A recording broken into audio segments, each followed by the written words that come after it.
સર્વપ્રથમ તો હું આયોજકોને ધન્યવાદ આપવા માગીશ, કારણ કે આવું એક આયોજન થાય એ બહુ મોટી વાત છે. આપણને ખબર નથી કે સામાજિક સંવાદિતાનો કેટલો મોટો પ્રભાવ આપણા જીવન પર છે. વર્ષો પહેલાં અમેરિકાની અંદર પેન્સિલ્વેનિયા નામના સ્ટેટની અંદર એક ડૉક્ટરોની કોન્ફરન્સ હતી અને એ કોન્ફરન્સની અંદર એક ડૉક્ટર એવું બોલ્યા કે અહીંયા રોઝેટો નામનું એક શહેર છે, એમાં કોઈને પણ હાર્ટ એટેક નથી આવતો. એ જ્યારે બીજા ડૉક્ટરે સાંભળ્યું, ડૉક્ટર સ્ટુઅર્ટ વુલ્ફ, એને આશ્ચર્ય થયું કે અત્યારે અમેરિકામાં બહુ મોટી સમસ્યા હાર્ટ એટેકની છે અને જો આ ગામમાં કોઈને હાર્ટ એટેક ના આવતો હોય, હૃદયનો રોગ ના હોય, તો પછી આપણે શોધવું જોઈએ કે એવું તો શું છે એ ગામમાં, અને એ જો મળી જાય આપણને તો આપણે આખા અમેરિકાને હાર્ટ એટેકથી મુક્ત કરી શકીએ. એ લોકો ખરેખર ગયા એ ગામમાં અને જોયું તો 55 વર્ષથી નીચે કોઈને પણ હૃદયનો રોગ નહોતો. 65 વર્ષથી ઉપરના બહુ જૂજ લોકોને હૃદયનો રોગ અમેરિકામાં જે પ્રમાણમાં હતો એના કરતાં અડધા કરતાં પણ ઓછો. મોટા ભાગે લોકો કુદરતી રીતે જ મરતા હતા. અરે હાર્ટ એટેક તો નહોતો, પણ મોટી ઉંમરે બીજી બીમારી જે થાય, બીપીની બીમારી થાય કે અન્ય બીમારીઓ થાય, એ પણ નહોતી. બધા પ્રેમથી પોતાનું જીવન પૂર્ણ કરીને અંતિમ શ્વાસ લેતા હતા. બધાને આશ્ચર્ય થયું કે શું છે આ ગામમાં કે લોકો નિરોગ છે. પહેલો તો વિચાર એ આવે કે આ ગામની ભૂમિમાં, આની જમીનમાં કંઈક એવા તત્વ છે. ના, આજુબાજુના ગામમાં જે પ્રકારની જમીન હતી એવી જ જમીન હતી. પાણીમાં કંઈક છે, આજુબાજુના ગામમાં જેવું પાણી હતું એવું જ પાણી હતું. અચ્છા, વાતાવરણમાં કંઈક છે, કોઈ એવો વાયુ છે?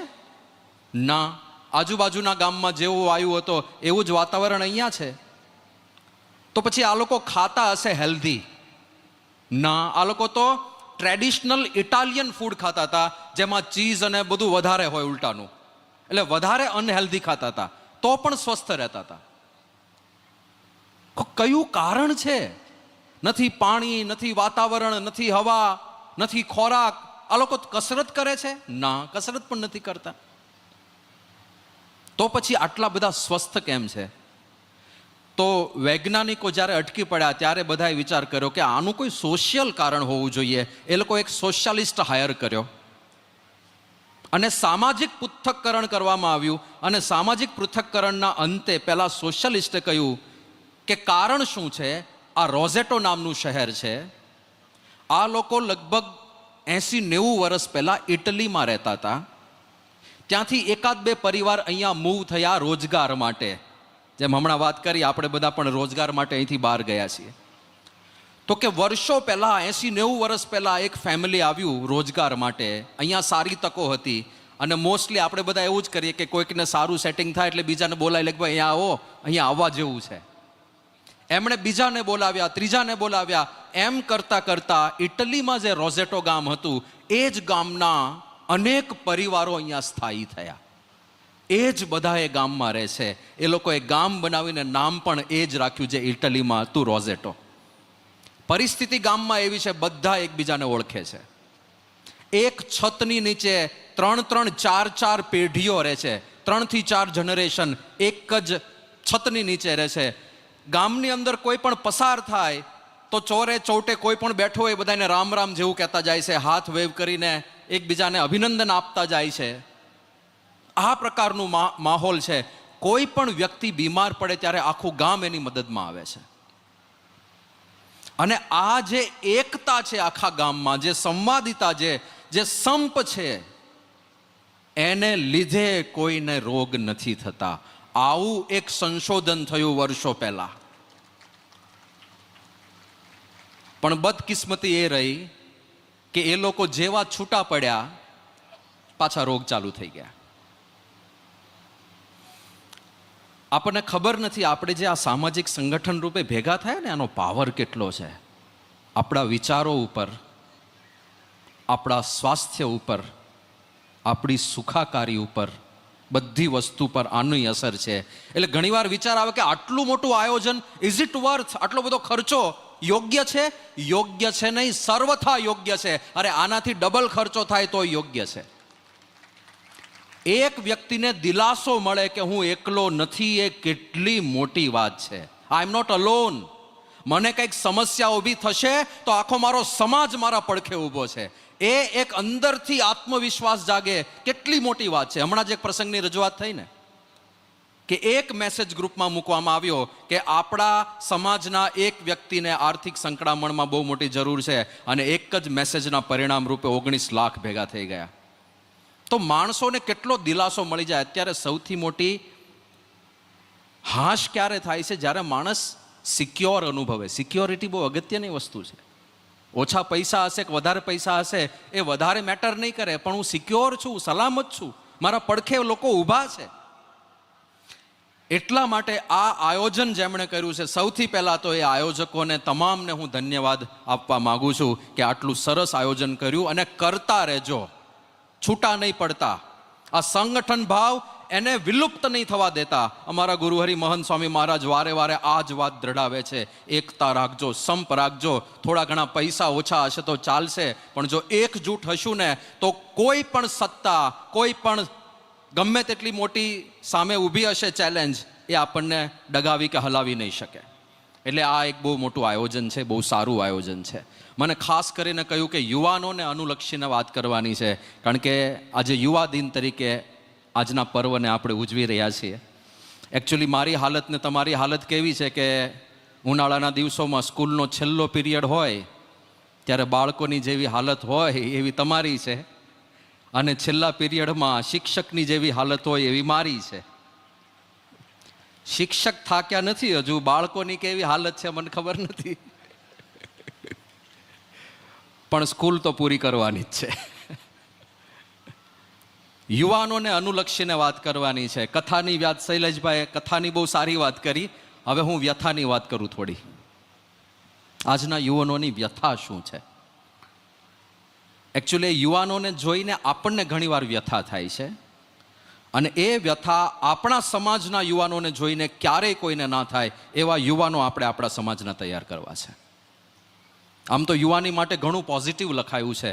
પથ્થરોं को मोम बनाने का हुनर है इसमें, तूफानों से भी टकराने का जिगर है इसमें, ये युवानी है प्यारे, इसको साधारण मत समझना, अंगारों पर भी मुस्कुराने का सबर है इसमें. આવું બધું યુવાની માટે લખાયું છે.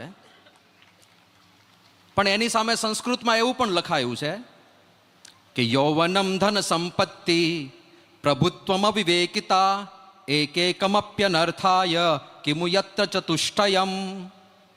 યૌવનમ યુવાની હોય, ધન સંપત્તિ ધન સંપત્તિ હોય, પ્રભુત્વમ સત્તા હોય, અને વિવેકનો અભાવ હોય. આ ચાર વસ્તુ એવી છે, એકેકમ અપી અનર્થાય, આમાંથી કોઈ પણ એક વસ્તુ અનર્થ સર્જી શકે. ખાલી યુવાનીની અંદર જો વિવેક ના હોય અનર્થ સર્જી શકે.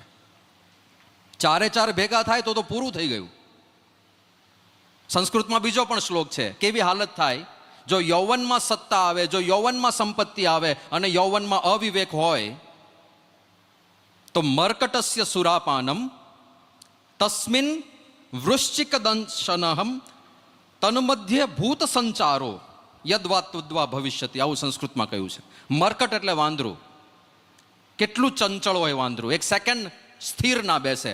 મર્કટસ્ય સુરાપાનમ, આ વાંદરાએ પાછો દારૂ પીધો એટલે હવે એ કેવું થાય. અને તસ્મિન વૃશ્ચિક દંશનમ, એને પાછો વીંછી કરડ્યો. એક તો વાંદરું, પાછો દારૂ પીધો, વીંછી કરડ્યો, અને તન્મધ્ય ભૂત સંચારો, એને પાછું ભૂત વળગ્યું. હવે વાંદરાની શું હાલત થાય? યદ્વા તદ્વા ભવિષ્યતિ, જોયા જેવી થશે. એમ યૌવનમાં જો વિવેક ના હોય તો જોયા જેવી થાય. અને અત્યારે દુનિયા એના દર્શન કરી રહી છે. એટલા માટે અહીંયા જે યુવાનો બેઠા છે, ખાસ મંચ ઉપર પણ ઘણા બધા છે, એને અનુલક્ષીને એક બે વાત મારે જે કરવી છે. પહેલી વાત કરવી છે, જે હમણાં જ્યાંથી શરૂઆત કરી, આપણી સોસાયટીમાંથી પણ હજી થોડા આપણે સૂક્ષ્મ બનીએ આપણો પરિવાર, પારિવારિક ભાવના ક્યારેય વિલુપ્ત નહીં થવા દેતા, પરિવારના સંગઠનને ક્યારેય તૂટવા નહીં દેતા, માતા પિતાને ક્યારેય હોશિયાળા થવા નહીં દેતા. આ પહેલો સંદેશ યુવાનો માટે છે, કારણ કે આ થઈ રહ્યું છે આજકાલ. કેવા કેવા પ્રસંગો બને છે. અમદાવાદની એક ઘટના તમને કહું. એક પિતાજી પૂજા કરતા હતા પોતાના ઘરની અંદર. એનો યુવાન દીકરો બાથરૂમમાંથી બહાર નીકળ્યો. મોટા મોટા વાળ હશે અને આભલાની સામે ઊભા ઊભા જોર જોરથી આમ છટાથી વાળ ઓળતો હતો. એટલે એના વાળમાંથી પાણીના છાંટા પાછળ એના પિતાજી જે પૂજા કરતા હતા એના ઉપર પડતા હતા. એટલે પિતાએ હળવેક દઈને છોકરાને સૂચન આપ્યું કે બેટા જરા હળવેકથી, છાંટા મારા ઉપર ઉડે છે. અને આટલું સૂચન આપ્યું એટલામાં પેલા યુવાનને એટલો ગુસ્સો આવ્યો, એ નીચે નમ્યો અને એના પપ્પાને લાફો મારી દીધો. સત્ય ઘટના છે. આવી કેવી યુવાની! અને મા બાપને આટલા દુખી કરીને તમે ક્યાં જઈ રહ્યા છો? મને વિશ્વાસ છે આપણા સમાજમાં આવી ઘટનાઓ તો નહીં બનતી હોય, પણ આની 10% બનતી હોય તો એ પણ આપણે નથી બનવા દેવી. કારણ કે પરિવારનું સંગઠન કેટલી મોટી અસર ઊભી કરે છે. 1938ની અંદર હાર્વર્ડ યુનિવર્સિટી, જે દુનિયાની ટોપ 3 યુનિવર્સિટીઝમાં ગણાય છે, 1938માં એમણે એક આખું અભિયાન ચલાવ્યું, જેને હાર્વર્ડ હેપીનેસ સ્ટડી કહેવામાં આવે છે.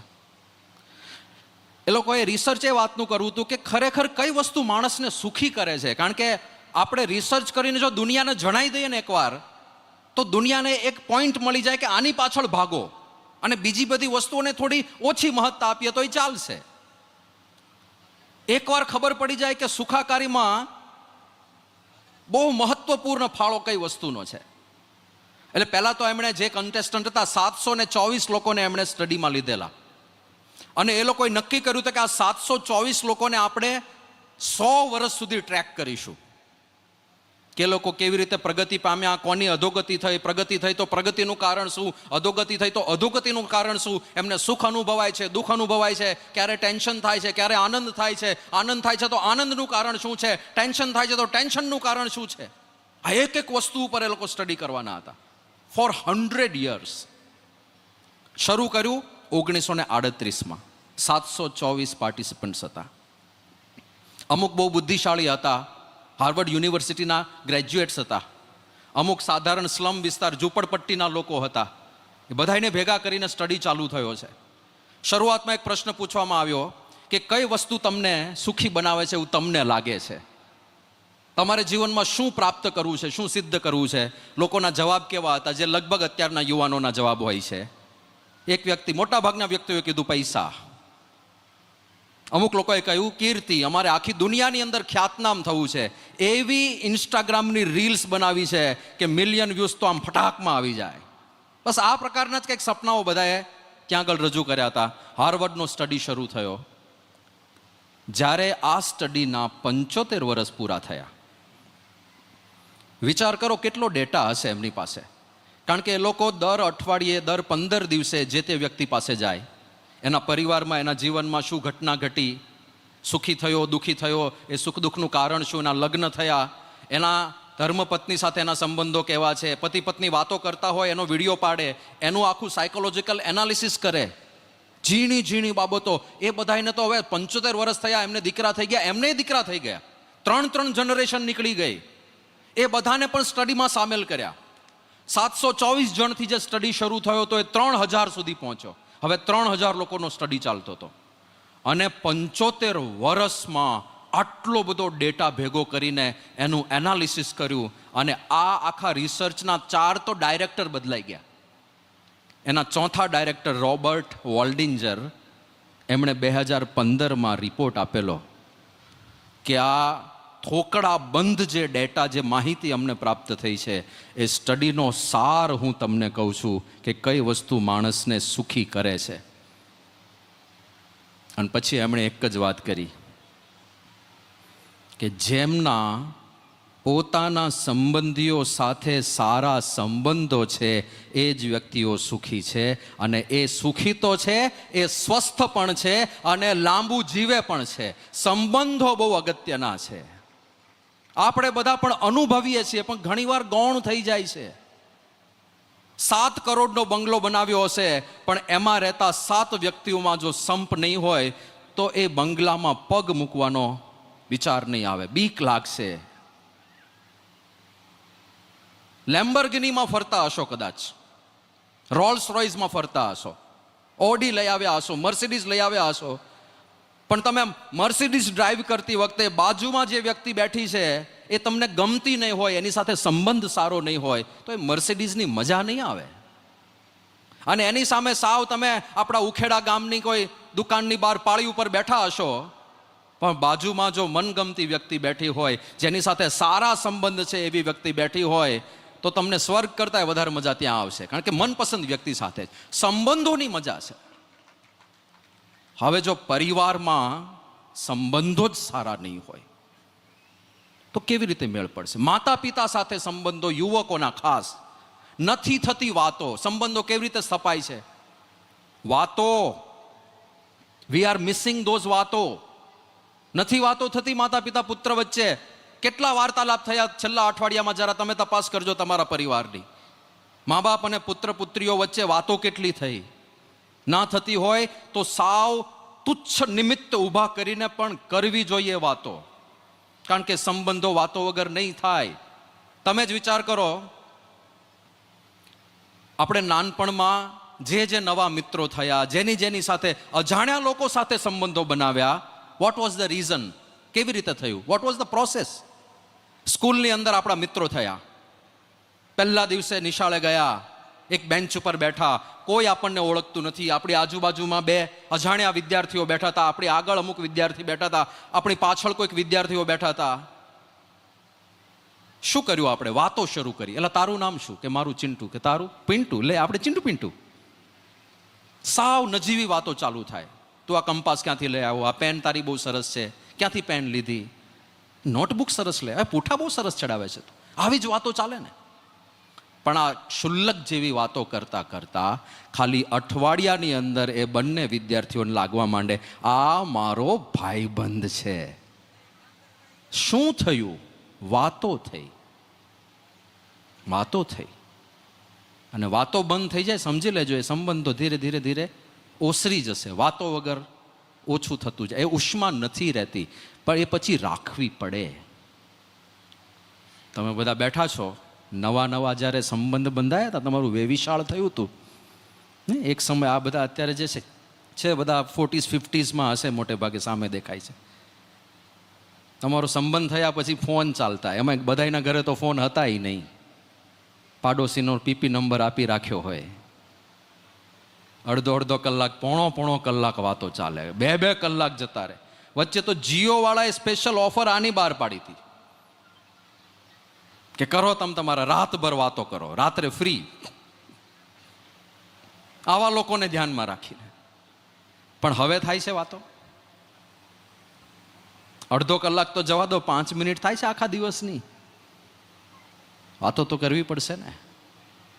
પ્રમુખ સ્વામી મહારાજે એક બહુ સરસ ગિફ્ટ આપી છે બધાને, આખી દુનિયાને, લોકોને ખબર નથી. એમણે કહ્યું કે ઘર સભા કરો. હવે કંઈક નવો જ કોન્સેપ્ટ લઈ આવ્યા, કારણ કે એમને અનુભવ કેટલો. ફોર 95 years, 95 વર્ષની આવરદા સુધી એ ગામડે વિચર્યા, ઘર ગયા, ઝૂંપડે ગયા. કોઈ આદિવાસી જેવો માણસ પણ આવીને વિનંતી કરે કે સ્વામીજી મારા ઘરે પગલાં કરો, તો એને પણ નિરાશ ના કર્યો એમણે. અને આટલો બધો બહોળો અનુભવ, કરોડો લોકોને વ્યક્તિગત મળ્યા. એ અનુભવ પછી એ કહે છે ઘર સભા કરો. આ ઘર સભા શું? સ્વામીજી કે રાત્રે 15 મિનિટ માટે આખો પરિવાર ભેગો થાય, થોડું શાસ્ત્રનું વાંચન થાય, જેથી વાત છે ને કોઈ ગેરમાર્ગે ના જતી રહે. નહીં તો પાછું વાત એવી નીકળે તો વાતો કરવા ભેગા થયા હોય ને ઝઘડીને છૂટા પડે. એવું ના થાય. એટલે પ્રમુખ સ્વામી મહારાજ કે થોડું શાસ્ત્રનું વાંચન થાય, 5 મિનિટ શાસ્ત્રનું. જેમ હમણાં શૈલેષભાઈ વાત કરી કે નારદજી જેવી ઈર્ષા કર્યાનું વચનામૃત, એવું કંઈક વાંચન થાય. ભગવાન શ્રી રામચંદ્રજીના જીવનનો કોઈ પ્રસંગ વંચાય.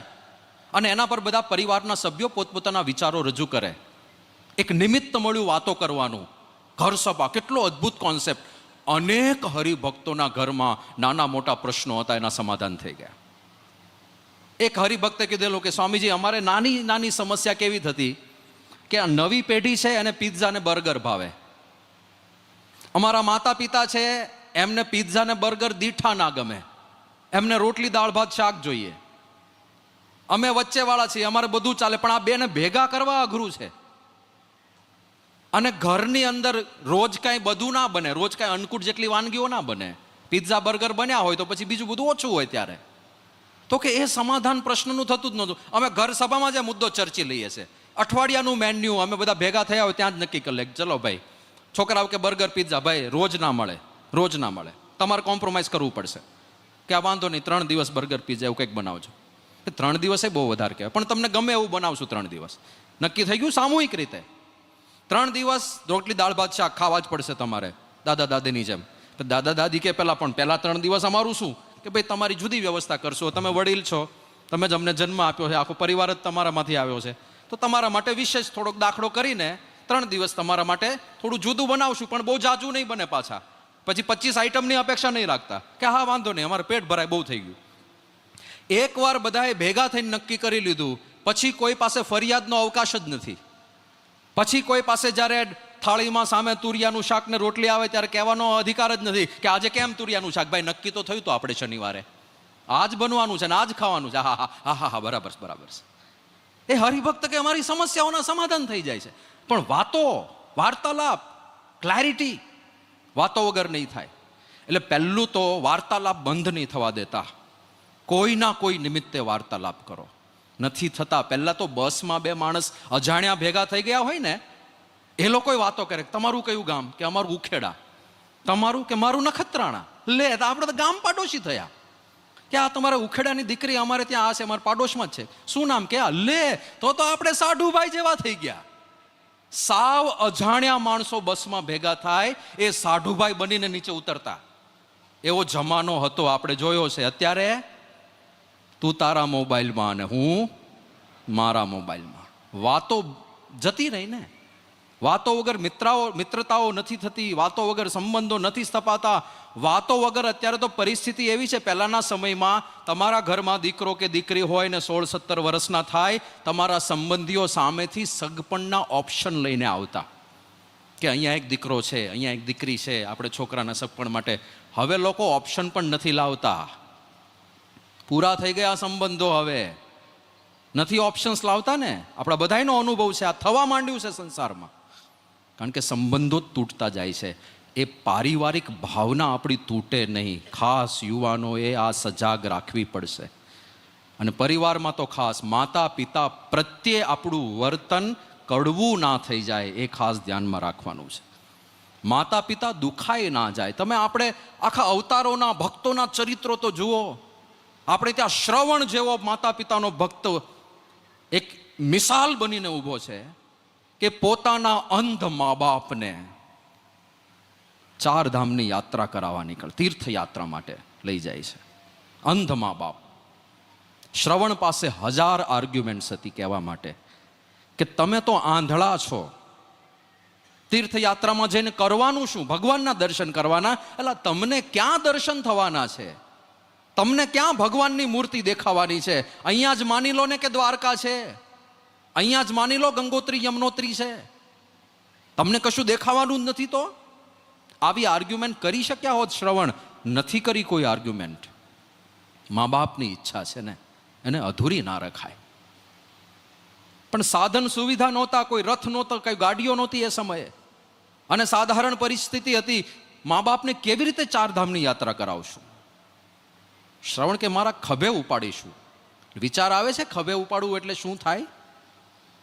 માતા અને પિતા બંનેના 50-50 કિલો વજન ગણો તો 100 કિલો વજન ખભા ઉપર ચડાવીને ઊભા નથી રહેવાનું, ફોટા નથી પડાવવાના, ચાલવાનું છે કિલોમીટરોના કિલોમીટરો સુધી.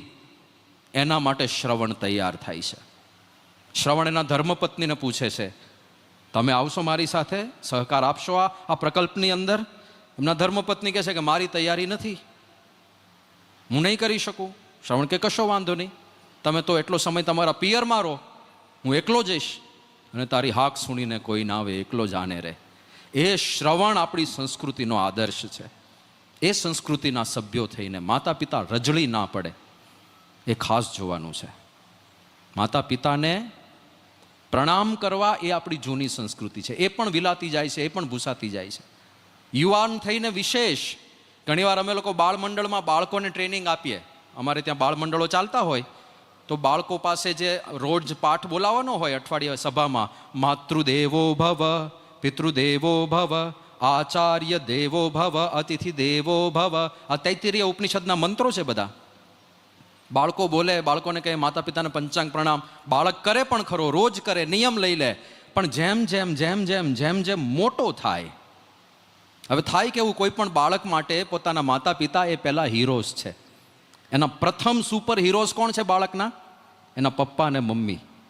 અને એટલા માટે તમે જો સ્કૂલમાં પણ ઘણીવાર બે વિદ્યાર્થીઓ લડી પડતા કે તે મારા પપ્પાને આવું કીધું, તારો પપ્પો આવો, પેલો કે ના તારો પપ્પો આવો. નહીં, પિતા માટે થઈને બે વિદ્યાર્થીઓ લડી પડતા, કારણ કે એના માટે એના પિતા અને એના માતા એ પ્રથમ સુપર હીરોઝ છે. પણ એ ક્યાં સુધી? એ બાળક મોટો ને સમજણો થાય ત્યાં સુધી. થોડો મોટો થાય, થોડો સમજણો થાય, એ પોતાની સાથે પોતાના મિત્રોના ઘરે જાય, એના મા બાપને જુએ, સંસારમાં બીજા મા બાપને જુએ, અને ત્યારે એને અહેસાસ થાય કે હું જેટલા મહાન સમજતો તો મારા માતા પિતાને, એટલા મહાન છે નહીં આ લોકો. અને નાનપણમાં જે કાંઈ પ્રણામ કરવાની, વંદન કરવાની, પગે લાગવાની ટેવ પડી હોય, એ ટેવ પછી ભૂસાઈ જાય. અને પછી એ મા બાપનો એક શબ્દ પણ સહન ના થાય. એ મા બાપની ઘણીવાર સામે પડાય, એ મા બાપના ઘણીવાર અપમાન થાય, એ મા બાપને ઘણીવાર રઝળતા મૂકી દેવાય, ત્યાં સુધીની ઘટનાઓ બને છે. અમદાવાદની અંદર એક પિતાને એપેન્ડિક્સનું ઓપરેશન કરાવેલું, એટલે હોસ્પિટલમાં એડમિટ કરેલા એ પિતાને. અને 3 દિવસ પછી જ એ પિતા અને એમની સાથે એમના ધર્મપત્ની, એ માતા, બંને રોડ ઉપર બેઠા બેઠા કણસતા હતા, આંખમાંથી આંસુ જતા હતા. અને કોઈ એક સજ્જને પૂછ્યું, જે ઓળખતા હતા એમને, કે શું થયું, કેમ અડધી રાત્રે 12 વાગે અહીંયા રોડ ઉપર કેમ બેઠા છો? કે અમારા દીકરાએ અમને પહેરેલા લુગડે ઘરની બહાર કાઢી મૂક્યા છે. અમે હોસ્પિટલથી છુટ્ટી આપી એટલે ઘરે આવ્યા ત્યારે અમારો દીકરો એવું કહે છે કે હવે તમારું આ ઘરમાં સ્થાન નથી. તમારી ટકટક સાંભળીને મારા ધર્મપત્નીને અમે બંને કંટાળી ગયા છીએ, એટલે તમારું હવે આ ઘરમાં કોઈ સ્થાન નથી, તમે તમારી વ્યવસ્થા કરી લો. અમે વિનંતી કરી કે એક રાત તો રહેવા દો, કાલ સવારે અમે ઉઠીને વ્યવસ્થા કરશું. અમે અડધી રાત્રે 12 વાગે ક્યાં જઈએ? તમારે જ્યાં જવું હોય ત્યાં જાઓ, હવે આ ઘરમાં તમારા માટે જગ્યા નથી. અડધી રાત્રે 12 વાગે એ પતિ પત્ની સડકના કિનારે બેઠા બેઠા રડતા હતા કે જેને જન્મ આપીને મોટા કર્યા એ સંતાનો અમને રાખવા તૈયાર નથી. આવી પરિસ્થિતિ થાય છે. યુવાનોને ખાસ સંદેશ છે, આપણા મા બાપની આવી પરિસ્થિતિ આપણે ના કરીએ. એમના ઉપકારોનું પહેલાં તો સ્મરણ કરીએ. ભૂલો ભલે બીજું બધું, મા બાપને ભૂલશો નહીં. અગણિત છે ઉપકાર એના, એ કદી વિસરશો નહીં. કેટલા બધા ઉપકારો છે. જન્મ આપ્યો, મોટા કર્યા, બધી જરૂરિયાતો પૂરી કરી, આપણા અજ્ઞાનને સહન કર્યું, આપણા સ્વભાવોને સહન કર્યા. પણ અત્યારે પાછો મોડર્ન જમાનો છે ને. એક યુવક મને કહે કે સ્વામી, તમે આ પગે લાગવાની વાત કરો છો મા બાપને, એમણે એવી તો શું ધાડ મારી દીધી કે એમને પગે લાગવાનું? મેં કહ્યું, તને જોતા લાગતું નથી કે એમણે કઈ ધાડ મારી હોય. પણ હવે એને સમજાવવાનો તો હતો મારે કે શું ધાડ મારી દીધી. મેં કહ્યું, તને જન્મ આપ્યો, મોટો કર્યો, તો કે મેં ક્યાં કીધું તું એમને કે મને જન્મ આપો? મેં તો કીધું જ નહોતું. અને એકવાર એમણે જન્મ આપ્યો તો હવે એમની જવાબદારી બને છે મને મોટો કરવાની. એમાં એમણે કઈ ઉપકાર નથી કર્યો, એમણે એમની જવાબદારી નિભાવી છે. બહુ તું તો તાર્કિક માણસ. મેં કીધું, ચલ, એણે એમની જવાબદારી નિભાવી કે નહીં? એમની જવાબદારી હતી, બરાબર છે કે જન્મ આપ્યો છે તો સંતાનને મોટું કરવાનું, એ મા બાપનું ઉત્તરદાયિત્વ છે. એમણે એમનું દાયિત્વ નિભાવ્યું તો ખરું ને? તો કે હા, નિભાવ્યું ખરું. મેં કીધું ના નિભાવ્યું હોત તો? અત્યારે સંસારમાં ઘણા બધા માતા પિતા એવા હોય છે જેને માતા કે પિતા તરીકેનું ઉત્તરદાયિત્વ સ્વીકારવાની તૈયારી નથી હોતી, તો એ બાળકો ક્યાં મળે છે? એ રસ્તા ઉપર મળે છે. અનાથ આશ્રમની બહાર કોઈ બેગની અંદર મૂકી જાય છે નવજાત શિશુઓને, કચરા પેટીમાં નાખી જાય છે નવજાત શિશુઓને. એવા કિસ્સાઓ તમે સાંભળ્યા હશે. તો મેં કીધું જો તારા માતા પિતાએ જવાબદારી નિભાવી ના હોત તો તારી આ પ્રશ્ન પૂછવાની હેસિયત પણ હોત. અને આજકાલનું નથી, એવું નથી. જવાબદારી નિભાવવાની તૈયારી વર્ષો પહેલા કુંતીની પણ નહોતી, અને કર્ણને નદીમાં વહેવડાવી દીધો હતો ને. એક માતા પિતાએ જવાબદારી નિભાવી, એમણે મા બાપની જવાબદારી નિભાવી, તો એક દીકરા તરીકે તારી કાંઈ જવાબદારી નથી બનતી? એક પુત્ર તરીકે તારું કોઈ ઉત્તરદાયિત્વ નથી? એમણે એમનું દાયિત્વ નિભાવ્યું, તો તું તો તારું દાયિત્વ નિભાવ. અને પહેલું દાયિત્વ છે મા બાપને જે એ માન સન્માન ડિઝર્વ કરે છે એ આપવું, એમને રિસ્પેક્ટ આપવી. દર વખતે એમની બધી વાત માનવી પોસિબલ નથી હોતી, કારણ કે વિચારોના ભેદ હોય, પ્રૌઢના ઘણીવાર હોઈ શકે, પ્રૌઢતાની પણ ખામી હોય, તો એમની વાત સ્વીકાર્ય ના બને. શક્ય છે, પણ એનો અર્થ એ નથી કે એ લોકો અપમાનને લાયક છે. એવું ક્યારે આપણી સંસ્કૃતિએ નથી શીખવાડ્યું. ભગવાન શ્રી રામચંદ્રજીનું ચરિત્ર જુઓ તમે. જ્યારે 16 વર્ષની ઉંમર થઈ, 16 વર્ષના હતા ત્યારથી દશરથ રાજા એમને રાજ્યની જુદી જુદી જવાબદારીઓ સોંપી દીધેલી કે તમે આટલું તમે હવે સંભાળજો. 16 વર્ષે. હા, પણ એમનો નિત્યક્રમ કેવો હતો? સવારથી ઉઠીને પહેલું કામ શું કરતા? પ્રાતકાલ ઉઠી કે રઘુનાથા, માત પિતા ગુરુ નાવહી માથા. પહેલું જ કામ, પ્રાતકાલ ઉઠી કે રઘુનાથા, માત પિતા ગુરુ નાવહી માથા. માતા પિતા અને ગુરુના ચરણમાં વંદના કરીને પછી પોતાના દિવસની શરૂઆત ભગવાન શ્રી રામચંદ્રજી કરતા. આપણા દિવસનો આરંભ પણ આ રીતે થવો જોઈએ, માતા પિતાના આશીર્વાદ. આયસુ માગી કરહી પુર કાજા, દેખી ચરિત હર્ષઈ બહુરાજા. આયસુ માગી કરહી પુર કાજા. માતા પિતાના આશીર્વાદ લઈ લે, ગુરુના આશીર્વાદ લઈ લે, અને ત્યાર પછી પોતાનો કાર્યભાર સંભાળતા, પછી પોતાનું કામ શરૂ કરતા. આપણા દિવસની શરૂઆત આ આપણા સનાતન ધર્મની રીત છે. મા બાપ રજડી પડે, મા બાપ આપણા ઘરમાં અનવોન્ટેડ ચાઇલ્ડની જેમ ખૂણામાં પડ્યા હોય, એમને એવું લાગતું હોય મારી કોઈ કિંમત નથી. એવી પરિસ્થિતિ થાય ને જો એમના હૃદયમાંથી હાય નીકળી ગઈ ને, તો તમારા બંગલા, તમારી મોટર, તમારી ગાડીઓ, તમારી સંપત્તિ એ બધું ધૂળ સમાન છે એવું સમજજો. એની કોઈ કિંમત નહીં રહેજો મા બાપના અંતરમાંથી હાયકારો નીકળતો હશે તો. ભગવાન સ્વામિનારાયણ એક સરસ વાત કરી છે, કાર્યાણાનું બીજું વચનામૃત. પ્રશ્ન એવો પૂછાયો કે ભગવાન પ્રગટ મળ્યા. ભગવાન સ્વામિનારાયણ સાક્ષાત પરબ્રહ્મ પરમાત્મા પૃથ્વી પર અવતરિત થયા હતા, કે ભગવાન પ્રગટ મળ્યા. અને ખાલી અત્યારે નહીં, પૂર્વે પણ અવતારોમાં આ જ અનુભવ ઘણા બધાએ કર્યો છે કે ભગવાન હાજર હોય, અમુક લોકો એકદમ એમનામાં સંલગ્ન થઈ જાય, અમુક લોકોને ભગવાન સમજાય જ નહીં, અમુક લોકો વિરોધ પણ કરે. એવું બધા અવતારોમાં બન્યું. તો જેને એ ભગવાન નથી સમજાતા, જેમને એમનો પણ અવગુણ આવી જાય છે, એમની બુદ્ધિમાં એવો કયો દોષ છે જેને લીધે ને એમને આ ભગવાન ઓળખાતા નથી, કળાતા નથી, સમજાતા નથી. અને ત્યારે ભગવાન સ્વામિનારાયણ એક શબ્દ વાપરે છે. એમણે કહ્યું કે લોકમાં વાત થાય છે ને કે એને કોઈકનો ફટકાર લાગ્યો છે, કોઈની હાય લાગી છે. ભગવાન સ્વામિનારાયણ કહે છે કે જો એણે કોઈ ગરીબને દુખવ્યો હોય, એણે કોઈ સંતનો દ્રોહ કર્યો હોય, કે પછી એણે મા બાપને દુખવ્યા હોય અને મા બાપનો ફટકાર લાગ્યો હોય, તો કદાચ ભગવાન મળે ને તો ભગવાન પણ એને ઓળખાય નહીં અને એમનો પણ દ્રોહ કરે. એવી શાપિત બુદ્ધિ થઈ જાય, શાપિત બુદ્ધિ થઈ જાય જો મા બાપનો હાયકારો લાગે તો. દશરથને એક મા બાપનો હાયકારો જ લાગ્યો તો ને. કેમ દશરથ રાજા રામચંદ્ર ભગવાનના વિયોગમાં તડપી તડપીને મર્યા? એક મા બાપની હાય, શ્રવણના માતા પિતાની હાય લાગી છે. અને શાપ હતો કે જેમ અમારું મૃત્યુ અમારા પુત્રના વિયોગમાં થાય છે, એમ તારું મૃત્યુ પણ તારા પુત્રના વિયોગમાં થશે. અને જ્યારે મૃત્યુ થશે ત્યારે 4માંથી એક પણ પુત્ર તારો હાજર નહીં હોય. અને દશરથ એકલા મર્યા છે. એક મા બાપની હાય લાગી છે. એટલે ક્યારેય માતા પિતા દુઃખી થાય એવો પ્રયત્ન નહીં કરતા, એવું આચરણ નહીં કરતા, એવી વાણી એક યુવાન તરીકે આપણી ના હોય. આપણે એમને પ્રસન્ન રાખવાના છે. હા, કદાચ એમનું બધું ના માનીએ, કદાચ એમનું બધું ના સ્વીકારીએ, એમને પણ ક્યારેક કન્ફ્રન્ટ કરવા પડે, પણ વાણીમાં વિવેક રાખીને કરવાનું હોય. સામે ના પડવાનું હોય, યુદ્ધ ના માંડવાનું હોય ઘરમાં ને ઘરમાં. એની રીતો હોય છે, શીખવી પડે. વિનમ્રતા ના જતી રહે એ જોવાનું છે. રામચંદ્ર ભગવાનનું રાજ્ય ઝૂંટવાઈ ગયું છે.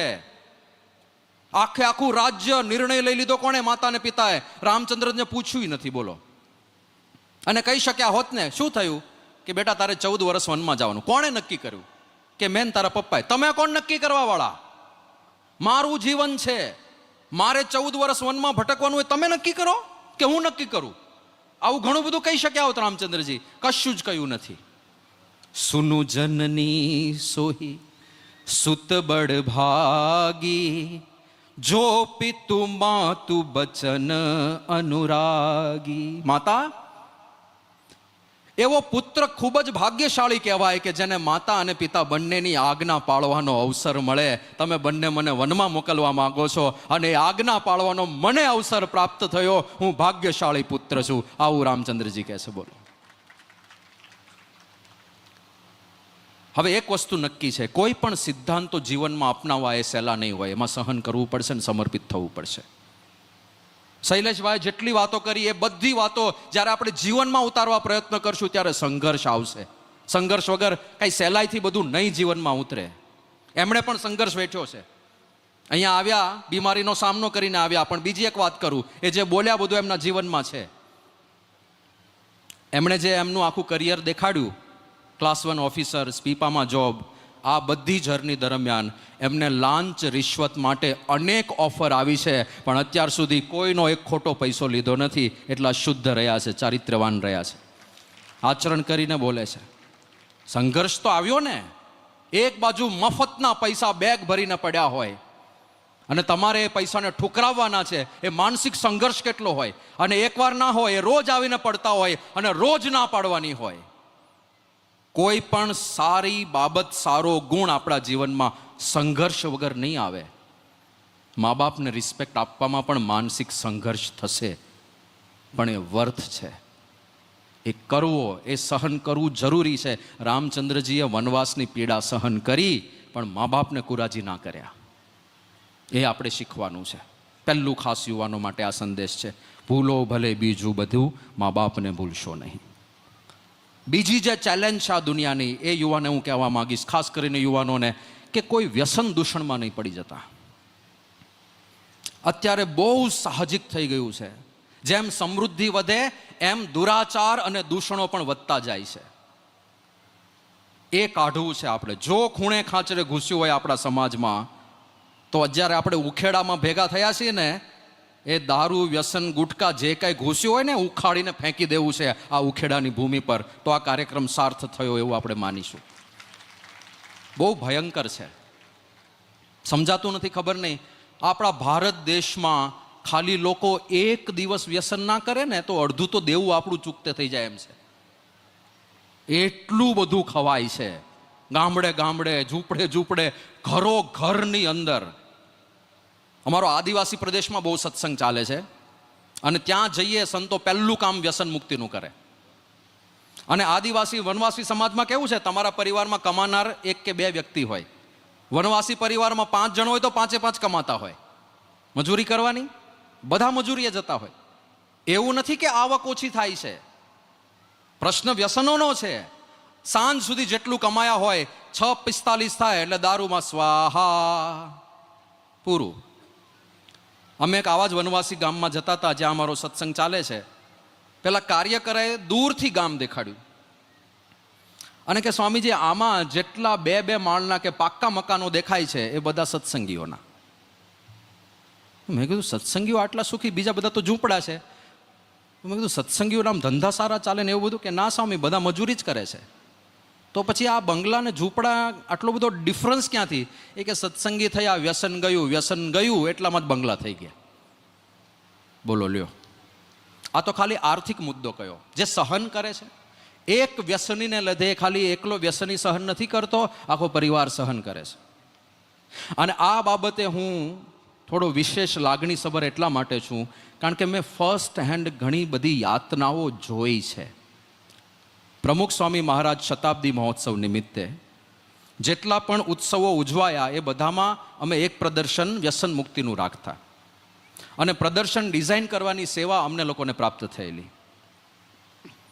એમાં એક વિચાર એવો આવ્યો કે ચાલો આપણે એવા લોકોના જ ઇન્ટરવ્યૂ લઈએ કે જેમણે પોતાને કંઈક થયું છે આ વ્યસનોને લીધે. તો ચલો તમાકુને લીધે, આમ તો આંકડો તમને ખબર નહીં હોય, તમને ખબર છે ખાલી તમાકુને લીધે, એ તમાકુ ખાતા હોય, ચોળતા હોય, ગુટકાના રૂપમાં લેતા હોય કે સ્મોકિંગ કરતા હોય, ખાલી તમાકુને લીધે ભારતમાં દર વર્ષે કેટલા લોકો મરે છે? કલ્પના કરો. 10,000 મરતા હશે, 50,000 મરતા હશે, 5 લાખ? આંકડો છે 13 લાખનો. કેટલા મરે છે? 13 લાખ લોકો દર વર્ષે ખાલી તમાકુ, ગુટકા, બીડી, સિગરેટથી ભારત દેશમાં મરે છે. પહેલગામમાં કેટલા મર્યા? 26. પહેલગામમાં 26 મર્યા. અને 26ને મારનાર આતંકવાદી જો અત્યારે ઉખેડામાં આપણી વચ્ચે આવે તો આપણે એનું મૂળ ઉખેડી નાખીએ કે નહીં? તે અમારા નિર્દોષ નાગરિકોને માર્યા. કેટલાને માર્યા છે? 26ને. અને જે ગુટકા રોજના નહીં, વર્ષે 13 લાખ એટલે રોજના 3,500 મારે છે, એને ખિસ્સામાં લઈને ફરીએ. કેટલો ખતરનાક આતંકવાદી કહેવાય તો. એની તો હોળી સળગાવવી જોઈએ. પહેલા તો સરકાર લખતી હતી કે cigarette smoking or tobacco chewing is injurious to health, પણ એટલા નાના અક્ષરે લખતી હતી કે કોઈને વંચાતું નહોતું, કોઈ વાંચતું નહોતું. સરકારે નિયમો કડક કર્યા. પહેલા તો લખો સ્મોકિંગ કિલ્સ, મારી જ નાખે છે.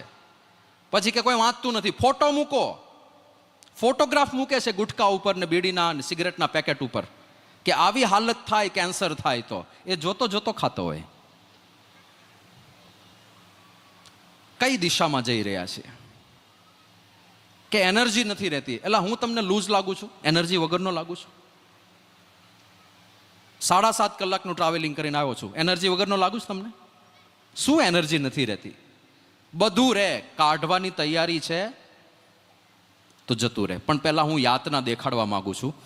આ પ્રદર્શનોની ડિઝાઇન દરમિયાન એક વિચાર એવો આવ્યો કે ચાલો આપણે એવા લોકોના જ ઇન્ટરવ્યૂ લઈએ કે જે લોકોએ સહન કર્યું છે.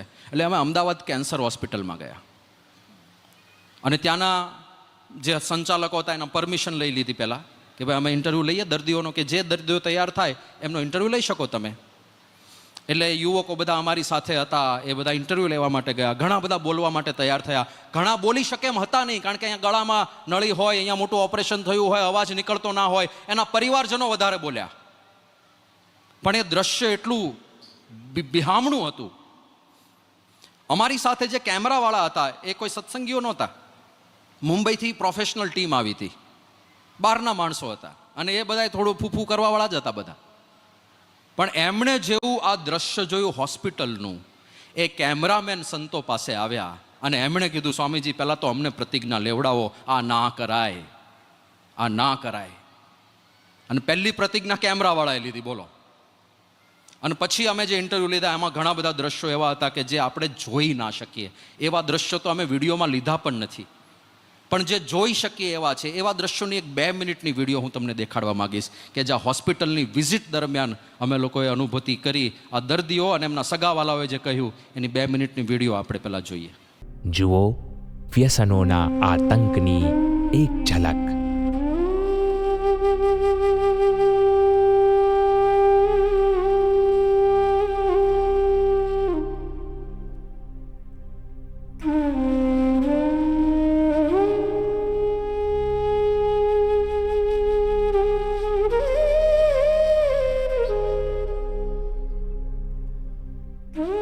હું માત્ર નવી પેઢીને તો ઠીક એ તો કહેવાનો જ છું, પણ સાથે સાથે ઓલ્ડ એજની વ્યક્તિઓને પણ ખાસ કહું છું વ્યસન ન કરવું. નવી પેઢીને એ કહેવા માંગુ છું કે એને સિગરેટ બીડી તંબાકુ ગુટખા ખાવી ન જોઈએ. જે તમાકુ ખાતા હોય એમને જો તમાકુ છોડવી જોઈએ, સિગરેટ પીતા હોય સિગરેટ છોડવી જોઈએ, જેનાથી કેન્સર પણ થઈ શકે છે. કેન્સર એમ અમારી સાસુ અમ્માને ન થયું હોત તો અમે ભાડા બચત કરીને ખેતીવાડીમાં અમારા છોકરાનું પાલન કરી શકીએ. બીડી પીતા જાજી ટેપ છે, અત્યારે નહીં પીતા, પણ કેન્સર થી આપણે મૂકી દીધી. પણ હવે તકલીફ તો હવે બી લાગી ને. દવામાં જે પૈસા ખર્ચ કરવામાં આવે છે એ એમના છોકરાઓ કે છોકરી છે એમની મેરેજમાં ઉપયોગી થઈ શકે છે. 10 વર્ષથી સા કેન્સરનું તો છોકરાને લગ્ન હાટું ભેગા કર્યા હતા, પછી આવું થઈ ગયું એટલે આમાં વાપરી નાખ્યા. આ બધા માંગીને જે લાવી નાખે ઓપરેશન કરાય. ક્યાં 5 રૂપિયા નો રે વાપરવા, ખાવા એ તમારી મરજી ઓલે કરવું પડે. बीड़ी तम्बाकू से मेरे को ये कैंसर हुआ है, आप लोग ऐसा करो, ये बंद कर दो, ये मत खाओ. सभी को समझाना चाहता हूँ कि ना तो गुटखा खाएं ना किसे खाने दें. मैं तो अपने भाइयों और बहनों के लिए इतना बोलूँगा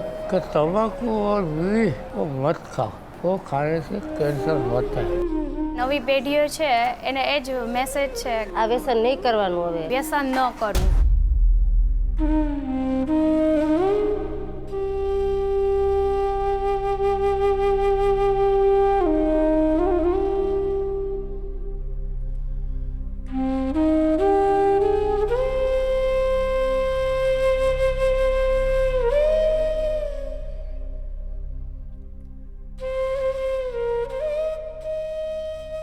લોકો એટલા બધા દુઃખી હતા ત્યારે આપણાથી જોવાય નહીં, અને એ દુઃખ આપણા ઘરમાં આપણે નોતરવું છે. ઘણું બધું અમે નથી લઈ શક્યા આમાં, કારણ કે લોકો ગભરાઈ જાય એવા દ્રશ્યો હતા. એક પિતાએ બહુ વાત કરેલી કે અમે વર્ષોથી પૈસા ભેગા કરતા હતા, કારણ કે અમારે કોઈ પુત્ર તો નહોતો પણ એક પુત્રી હતી, ને અમારી ઈચ્છા હતી કે એના લગ્ન એવી રીતે કરવા છે આખું ગામ જોતું રહી જાય. પણ એમાં મને કેન્સર થયું, અને જેટલો પણ મેં પૈસાનો સમૂહ જથ્થો ભેગો કર્યો તો બધો આ કેન્સરની ટ્રીટમેન્ટમાં ખર્ચાઈ ગયો. હવે મારી દીકરીના લગ્ન હું કેવી રીતે કરીશ? એ કે પોતાના દીકરાના ભણાવવાની વાત કરી. એક 36 વર્ષનો યુવાન, એણે ઇન્ટરવ્યૂ આપવાની ના પડી પણ એને વાત કરેલી સંતોને, એ કે મારે સ્ક્રીન પર નથી આવવું પણ મારો પ્રસંગ તમે કહી દેજો. 36 વર્ષનો એણે એવું કહેલું કે મને એવું હતું કે કેન્સર થશે. કોને ખબર નથી કેન્સર થાય છે? આપણે બધાને ખબર છે કે મને ખબર હતી કે કેન્સર થાય છે, પણ મને મનમાં એવું હતું કે તો 60, 65, 70 પછી થાય ને ત્યારે તો આમે હવે જિંદગીમાં રસ ના રહ્યો હોય. ભલે થતું, અત્યારે તો મોજ કરી લઈએ. યુવાનોના લગભગ વિચારો આવા જ હોય છે. પણ કે હું 36 વર્ષનો છું ખાલી, મને 3જા સ્ટેજનું કેન્સર છે. ડૉક્ટરે 6 મહિના આપ્યા છે કે તું 6 મહિનામાં મરીશ. એ કે હું ખાલી 36 વર્ષનો છું, મારા ઘરે 33 વર્ષના મારા ધર્મપત્ની છે, મારે એક 11 વર્ષનો દીકરો છે અને એક 9 વર્ષની એકદમ ફૂલ જેવી ઢીંગલી જેવી દીકરી છે. એટલો હસતો રમતો પરિવાર છે મારો. એ છોડીને 6 મહિનામાં મારે જવાનું છે, અને હું કાંઈ કરી શકું એમ નથી. મારી જાતને હું દોષ આપ્યા સિવાય બીજું શું કરું? પસ્તાવા સિવાય બીજું શું કરું? મારું જીવન તો મેં તહેસ નહેસ કરી નાખ્યું, મારા પરિવારનો શું વાંક છે? એ લોકોને કેટલું સહન કરવાનું? આ હોસ્પિટલના ધક્કા ખાવાના, મારી આ હાલત જોવાની, મારી સારવાર, મારી સેવા. મારા ધર્મપત્ની 6 દિવસથી હોસ્પિટલમાં અહીંયા બેઠા છે, અને કે મારા ઘરમાં કમાવાળો હું એક જ છું, મારા આધારે આખો પરિવાર ચાલે છે. હું જ્યારે નીકળી જઈશ પછી આ નાના નાના બાળકોની કોણ સંભાળ લેશે? મારા ધર્મપત્નીને મજૂરી કરવી પડશે, કામ કરવા પડશે, કોકના ઘરમાં કચરા પોતા કરવા પડશે. અને આ બધાનું કારણ ખાલી મારું એ વ્યસન, એ એક જ નિર્ણય જે મેં યુવાન અવસ્થામાં લીધો કે ગુટકા ખાવી છે. આ નિર્ણયે આખા મારા પરિવારને તહેસ નહેસ કર્યો છે. એવા નિર્ણયો નથી લેવા આપણે. જે યુવાનોએ અત્યાર સુધી નથી કર્યા અખતરા, એ ભૂલમાંય કરતા નહીં. જેમણે કર્યા છે એ આજે જ બંધ કરી દેજો અને સંકલ્પને પ્રતિજ્ઞા કરજો કે આજથી હવે આ કોઈ વ્યસન આપણે જીવનમાં નથી રાખવું. શરૂઆતમાં કદાચ અઘરું પડે, પણ મેં કહ્યું કોઈ પણ પોઝિટિવિટી સંઘર્ષ વગર નહીં આવે. ભલે થોડા દિવસનો સંઘર્ષ થાય, પણ આપણો નિર્ણય એવો અફર અને અડક હોય કે એમાં ક્યારેય મિનમેક ફરક ના આવે. એટલે બીજી વાત મારે આ કરવી છે. આ તો મેં જે તમાકુ, દારૂ, ગુટકાની વાત કરી, ડ્રગ્સનો ફેલાવો વધતો જાય છે. પહેલાં સ્કૂલની બહાર મીઠી આંબલી મળતી, જામરૂખ જામફળ મળતા, અત્યારે વિદ્યાર્થીઓને ડ્રગ્સ મળી રહેશે મોટા શહેરમાં. એટલે ખાસ એમાં પણ ધ્યાન રાખવાનું છે. બાળકો અત્યારે સાંભળતા હોય તો મનમાં ફિટ કરી રાખજો. કોઈ પણ આ પ્રકારના ડ્રગ્સ આપે, લાલચ આપે, પૈસા કમાવાની લાલચ આપે, આવી લાલચમાં નહીં પડતા આખી જિંદગી બરબાદ થશે. સારંગપુરમાં એક પિતા આવેલા થોડા સમય પહેલાં. અમારે ત્યાં યુવા તાલીમ કેન્દ્ર ચાલે છે. યુવકોને વિશેષ આધ્યાત્મિક તાલીમ આપવામાં આવે. આ પિતા આવીને કે મારા દીકરાને અહીંયા રાખો. કીધું અમે તો એના ક્રાઇટેરિયાસ છે, આટલું બાળક કરતો હોય યુવાન, પછી એને અહીંયા આપણે લઈએ છીએ. પણ તમે કેમ આટલો આગ્રહ કરો છો? તો કે સ્વામી તમે કહેતા હો તો બધો ખર્ચો હું આપું, તમે કહેતા હો તો હું મોટી સેવા કરું. ખર્ચાની ને સેવાને સવાલ જ નથી, એનો ક્રાઇટેરિયા નથી ફિટ બેસતો. કેમ આટલો બધો આગ્રહ? એણે કીધું કે સ્વામીજી એ ડ્રગ્સના રવાડે ચડ્યો છે અને મને ખબર નહોતી કે આવું બધું કરે છે. થોડા દિવસ પહેલા ગુંડા જેવા માણસો મારા ઘરે આવ્યા, મને ધમકાવ્યો, મને માર્યો અને મારી પાસેથી એના પૈસા લીધા જેટલો ડ્રગ્સ એ ખાઈ ગયો તો. કેટલા લીધા? 48 લાખ રૂપિયાનો ડ્રગ્સ મારો દીકરો ખાઈ ગયો. અને પેલા ગુંડાઓએ મારી પાસેથી લીધા. અને હજી એ વાત આગળ ના વધે એટલે હું વિનંતી કરું છું, મારા દીકરાને તમે અહીંયા સારંગપુરમાં રાખો, થોડો સુધરે. આ હાલત થાય છે એટલે આમાં પડતા નહીં ક્યારેય. ત્રીજો ને છેલ્લો મુદ્દો મારે જે કહેવો છે એ મોબાઈલ ફોન. યુવાનો ખાસ બહુ ટાઈમ બગડે છે. આપણી બધી એનર્જી, આપણે બધી પ્રોડક્ટિવિટી ટાઈમ પાસમાં જો વાપરતા હો તો નહીં વાપરતા. તમારા ધંધાને વિકસાવવા વાપરતા હો વાપરજો, કંઈ નવું રિસર્ચ કરવા માટે વાપરતા હો વાપરજો, વાંધો નહીં. પણ ટાઈમ પાસ માટે મોબાઈલ નહીં વાપરતા, બહુ ડેન્જરસ છે. બાળકોના હાથમાં તો કદાપી નહીં આપતા. તમારે બાળકને એટેન્ડ ના કરવો પડે એટલે એને ફોન નહીં પકડાઈ દેતા, લે બેટા વાપર મોબાઈલ. અરે ના કરાય. તમે નાનો બાળક રડતો હોય તો એના હાથમાં ક્યારેય બ્લેડ આપો? એ સળગતા અગ્નિને પકડવા જતો હોય તો એને જવા દેશો? રડે તો ભલે રડે, એને બ્લેડ ના અપાય, એ પોતાના શરીર ઉપર ચીરા મૂકશે. આ મોબાઈલ બ્લેડ કરતા પણ ભયંકર છે.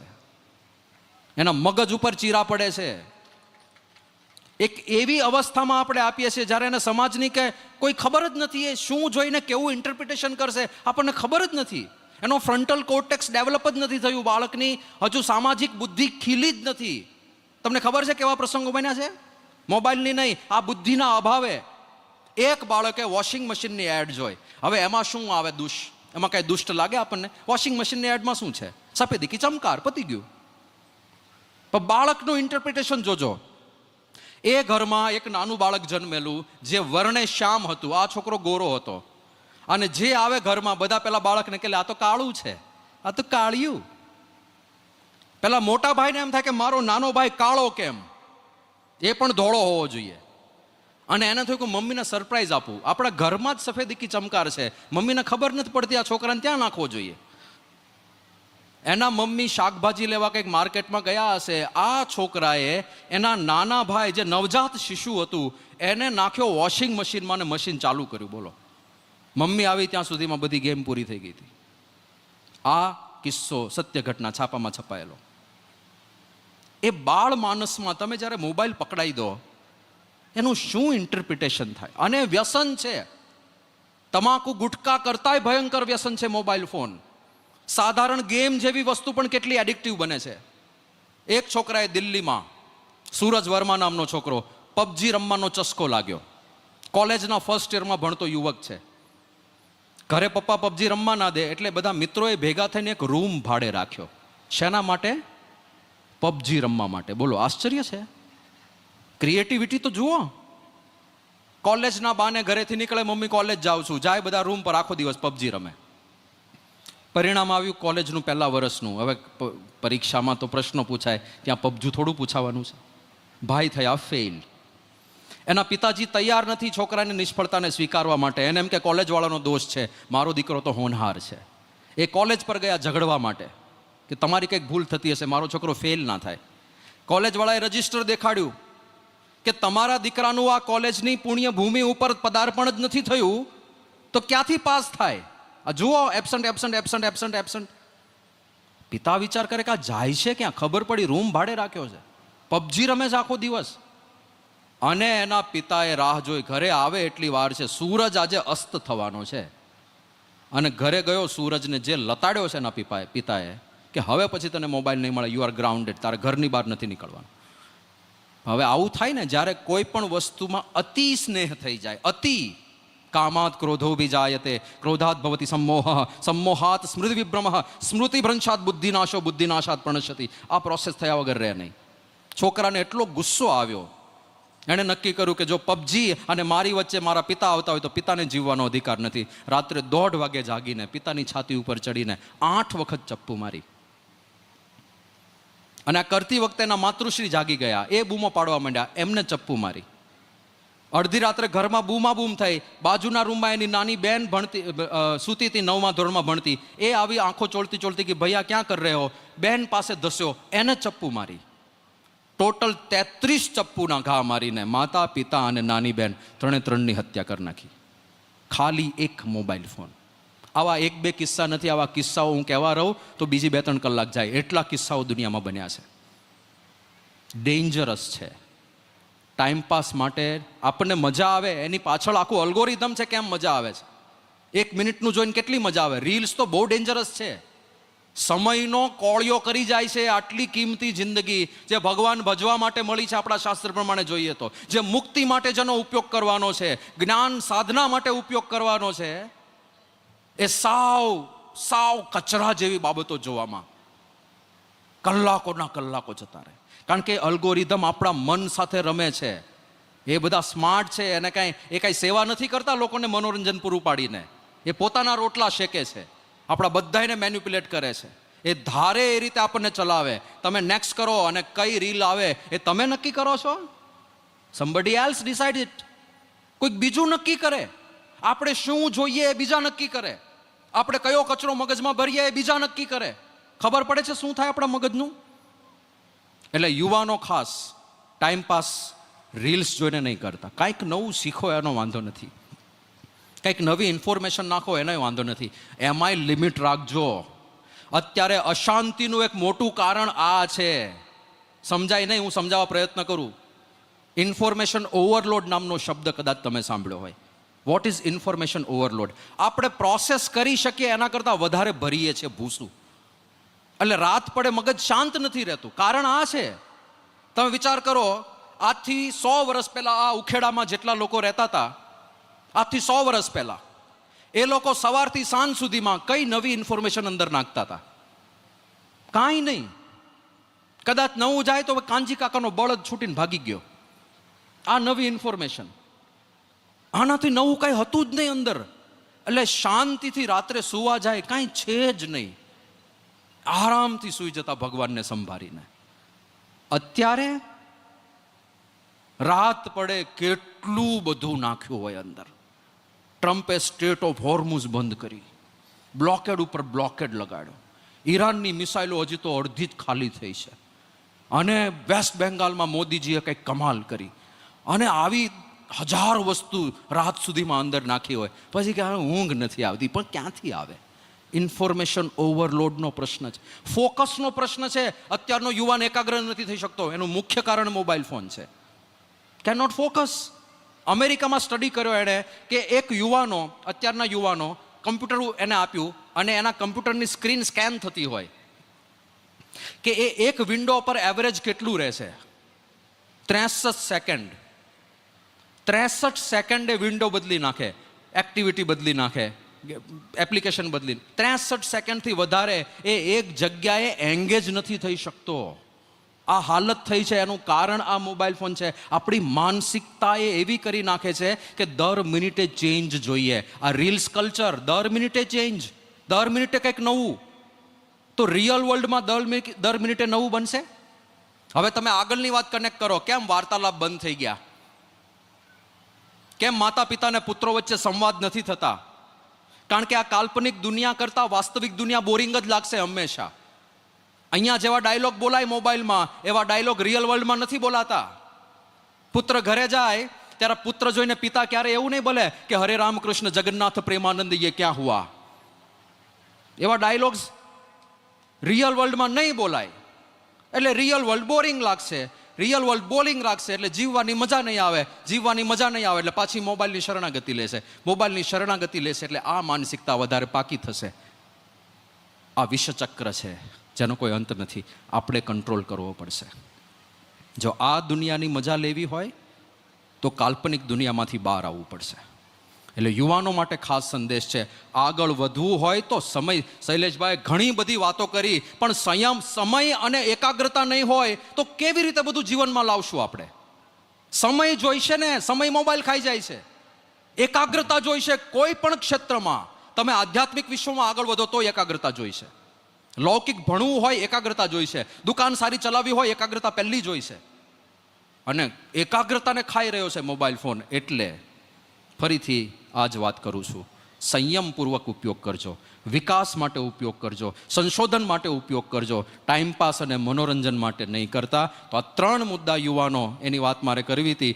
પહેલો મુદ્દો, પરિવારની અંદર મા બાપ દુઃખી ના થાય. બીજો મુદ્દો, જીવનમાં કોઈ વ્યસન ના ઘૂસી જાય. અને જો આવ્યું હોય, કોઈ પણ વ્યસન હોય, દારૂનું, ઓકેશનલી પણ નથી જોઈતું આપણે ઉખાડીને ફેંકવું છે. આજે ઉખેડામાં ભેગા થઈએ, ઉખેડાની સૌથી મોટી સ્મૃતિ આપણે આ લઈને જવી છે કે કોઈના પણ જીવનમાં જો વ્યસન આવ્યું હોય, અહીંયા ભગવાન વિરાજમાન છે, ભગવાનની ઉપસ્થિતિમાં પ્રતિજ્ઞા લઈને જઈએ કે વ્યસનોને ઉખેડીને ફેંકી મૂકવા છે.